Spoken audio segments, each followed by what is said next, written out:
Heavenly Father, nakilang Ama, we glorify you, we magnify you, pinupuri ka namin, Ama. Maraming salamat po sa kanibagong araw na ito, na pinagkaloob mo sa inyong mga anak, na muling magtipon-tipon, para po papurihan ka, at matutulong po sa iyo, Ama. Kapag lahat ay hinihingi namin ang kapatawaran ng lahat ng mga pagkukulang, lahat po na aming nagawa, na sabi, naisip, na hindi nakaglorify sa iyo, Ama, ay hinihingi namin ang kapatawaran. May Lord, thank you po for forgiving us always. In God, we are praying po sa aming fellowship tonight, lahat po ng mga anak nyo na mag-lead for the fellowship tonight. Please give them wisdom, give them understanding, lalong-lalo na Lord, yung anak na gagamitin for the preaching. Itago niyo po siya sa tulad ng inyong kalbalatian. And I pray, Lord, na direct niyo po ang aming puso't isipan sa lahat po ng aming matututunan po sa iyo.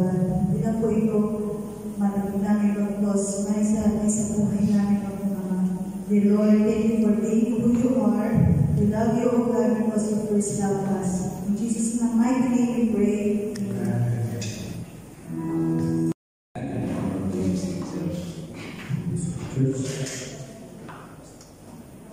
Our scripture portion for tonight is taken from the book of 1 Corinthians, chapter 10, verses 23 to 33. 1 Corinthians 10, 23 to 33. Everything is permissible, but not everything is beneficial. Everything is permissible, but not everything is constructive. Nobody should seek his own good, but the good of others. Eat anything sold in the meat market without raising questions of conscience. For the earth is the Lord's, and everything in it. If some unbeliever invites you to a meal, and you want to go, eat whatever is put before you without raising questions of conscience. But if anyone says to you, "This has been offered in sacrifice," then do not eat it, both for the sake of the man who told you, and for conscience' sake. The other man's conscience may be not yours.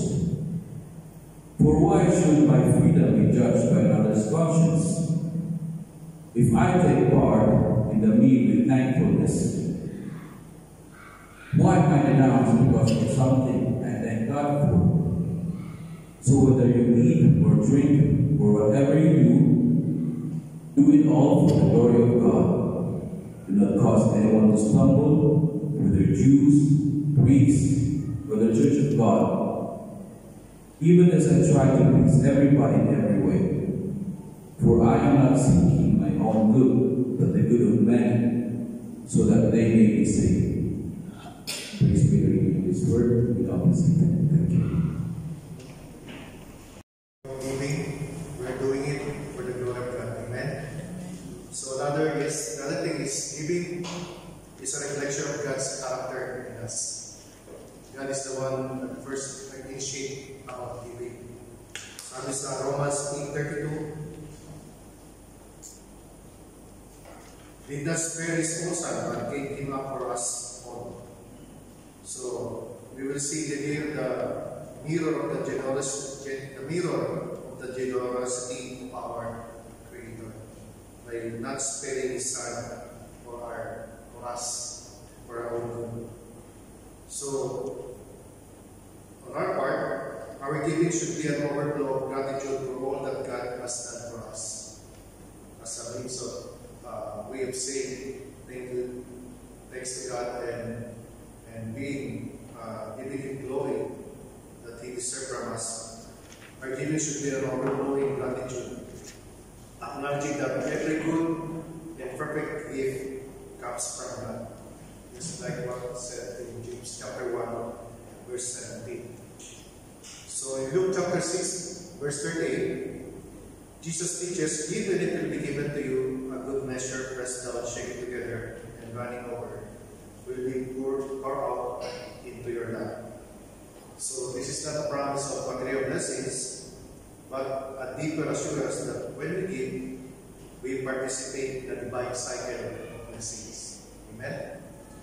where our generosity brings joy to others, at the same time, it glorifies God. Amen?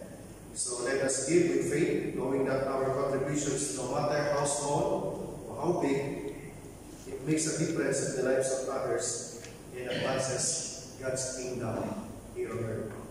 As we give, we may do so with a heart full of love, reflecting the boundless generosity of our Heavenly Father, whom His Son He did not spare for us. Amen?